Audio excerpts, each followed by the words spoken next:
আসসালামু আলাইকুম। তুষুর রান্নাঘরে আপনাদেরকে স্বাগতম। আজকে দেখাবো কিভাবে সহজে ফ্রেঞ্চ ফ্রাই তৈরি করা যায়।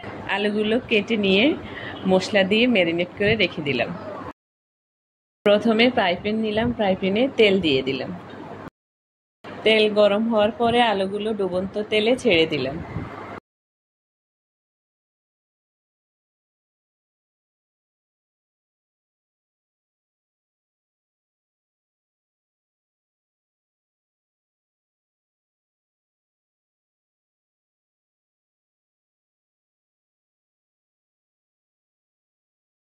পাঁচ মিনিট আলুগুলোকে ডুবন্ত তেলে নেড়ে চেড়ে ভেজে নিলাম।